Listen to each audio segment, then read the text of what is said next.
Hey guys, welcome to lesson 4, where we are going to talk about the different signs of trig functions. So let's start off with this is kind of like an acronym, all students take calc. And so what that means is let's go ahead and build a coordinate plane.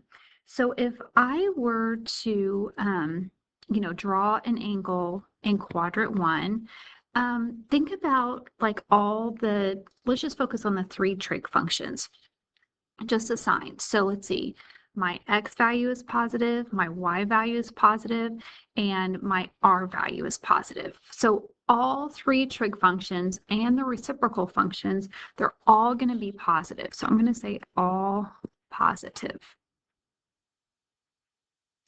Okay, let's go over to quadrant 2. In quadrant 2, my x value is negative and my y value is positive, and my r value is always positive. Okay, so let's see, what does this mean for sine? Well, sine would be positive. Cosine, let's see, that would include that. So that would be negative, and tangent would also be negative. So in this quadrant, only sine is positive. So notice all students, that stands for sine. These are what's positive in each quadrant. And so, so when you're on a test and you're giving like the 6 trig functions, if it lands in quadrant 2, you should be able to tell that all 4 of the functions are negative. So cosine and secant and tangent and cotangent are all negative, but sine and its reciprocal function, cosecant, are positive. Okay, let's try now quadrant 3.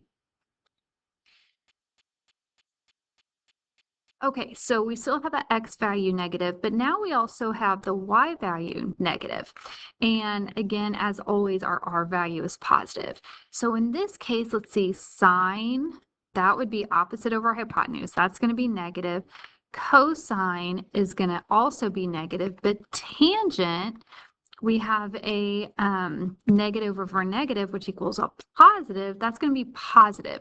So that's where all students take T. That means that tangent and its reciprocal cotangent are going to be positive, but everything else will be negative in quadrant 3.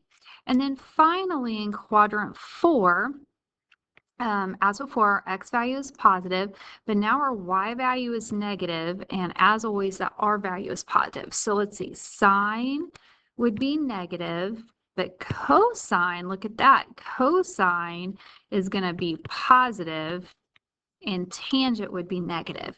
So that's where the C comes from, all students take calc. That means that cosine and its reciprocal secant are going to be positive, and everything else is going to be negative.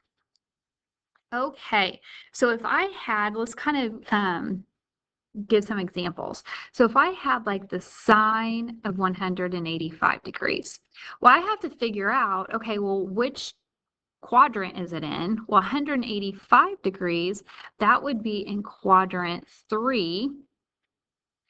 And so in quadrant 3, let's look down here. That would mean that sine is going to be negative. So I automatically know that this answer, I don't know what that answer is going to be because I'd have to do some more work, but I know that it's going to be negative. Okay, let's do another one. Let's make it harder. Let's do the secant of negative 45 degrees. Well, the secant of negative 45 degrees, that's going to be in quadrant 4.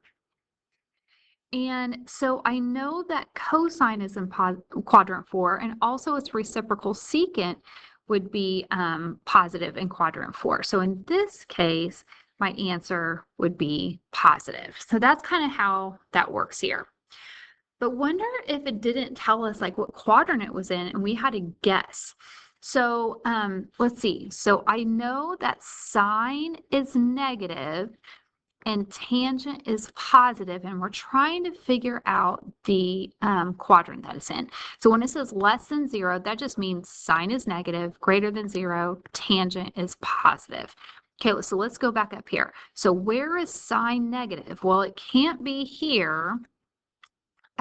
Sine's not negative here or here, so it has to be one of these. But it says tangent is positive, so it's going to be in quadrant 3. Okay, so quadrant 3 would be my answer. Let's try this one. So cosine is positive, sine is negative. So let's go back up here. I'm looking for cosine is positive. So that's here and here. But where was it? Where is sine negative? So it has to be in that quadrant 4. Oops. Okay, so quadrant 4 is my answer. This one, cotangent is positive. So in my head, I like to say, okay, positive tangent, and then tangent is positive. Okay, so these are saying the same thing. So I have a couple different options here. So it could be in quadrant 1, where tangent is positive,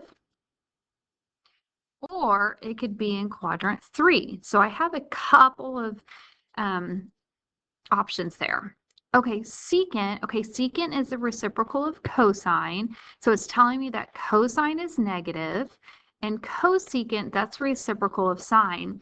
And sine is also negative. So what is the only quadrant that sine and cosine are both negative in? And that would be quadrant 3 for tangent.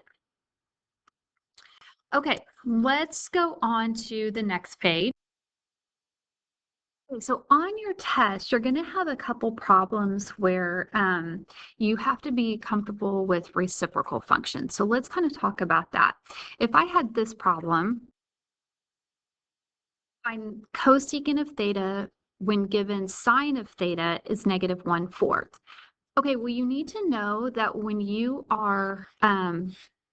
have two reciprocal functions, all you have to do is flip it. And if it's positive, it stays positive. If it's negative, it stays negative. So the cosecant, oops, sorry.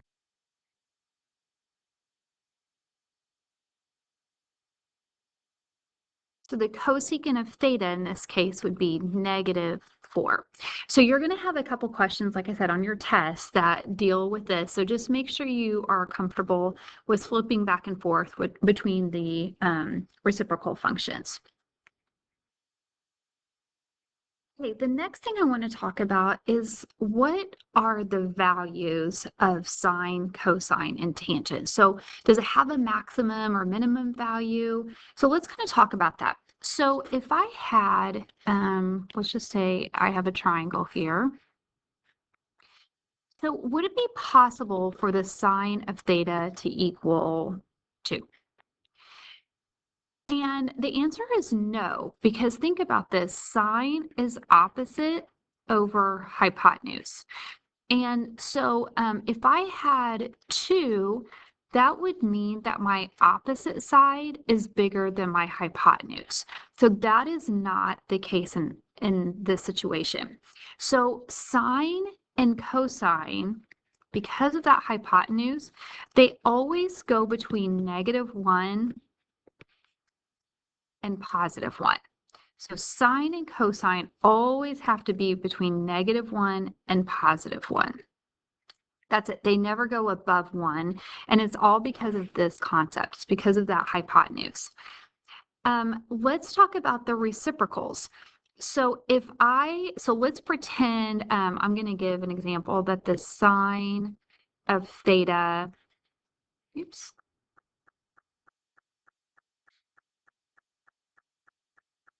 is equal to 1/2 or 1/3 or 2/5 or whatever. So do you see if I flipped that, that will always be bigger than 1 or always be smaller than 1. Okay, so something else I want you to remember is that the reciprocals, so cosecant and secant, are always less than -1 or greater than 1. Okay, and let's talk about tangent and cotangent. They're my favorite because they do not involve the hypotenuse, and they can literally be anything that you want them to be. So I'm going to put no limits on tangent and cotangent. So they can be whatever. So on your test, it's going to ask you something like, is cosine of theta equal to negative 0.12 possible? Yeah, that's totally possible because it falls between the -1 and +1. But if I said, is the secant of theta possible or not possible, I would say it's not possible because secant has to be less than -1 or bigger than 1. So that's how that works. If I switch this to tangent, I don't even have to think about it because anything will work with tangent. Okay, let's go ahead, and we had some of these in lesson 3. We're going to go ahead and practice this some more. So if we have cotangent and it's in quadrant 4, I'm just going to draw a little triangle in quadrant 4, and cotangent is adjacent over opposite. So I'm going to say the adjacent is 7 and the opposite is 24. You need to figure out where you apply that negative sign. So in this case, the negative sign comes down here. Okay, now I need to find the 5 other trig functions. And in order to do that, I'm going to have to find Pythagorean's theorem, or use Pythagorean's theorem. And so I end up getting 25 for my r. So now I'm going to find the other 5 trig functions. So sine is going to be -24 over 25. Cosine is going to be, let's see, 7 over 25. And tangent would be -24 over 7. Then once I have these, the reciprocal values are easy.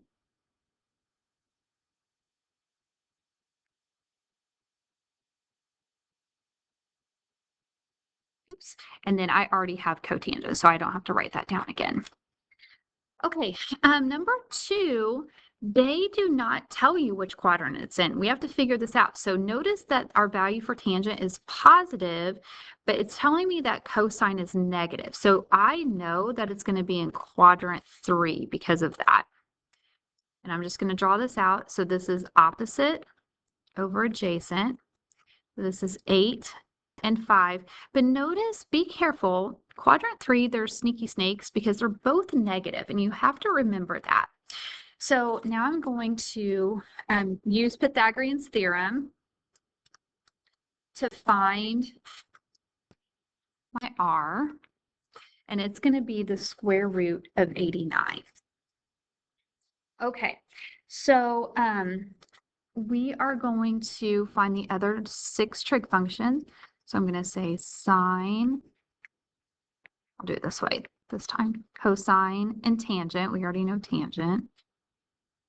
So sine is going to be -8 over square root of 89, but I'm going to rationalize it. So it looks like that. Cosine is going to be -5 over square root of 89, or square root of 89 over 89, or -5 square root of 89 over 89. And then tangent we already had. So cotangent, that one's easy. I'm going to flip that. Cosecant, it's a little bit tricky. I'm going to come back here.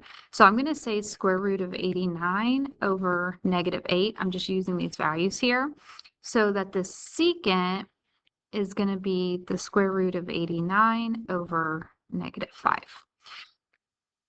Okay. So we're going to do one more. It tells us that it's in between these 2 degrees. So that means it's either in quadrant 1 or quadrant 2. And because it's a negative, that tells me that it's going to be in quadrant 2. So let's see. I know that this is square root of 5, and this is 2. And one of these has to be negative, so it's going to be that one. And then this is going to be 3.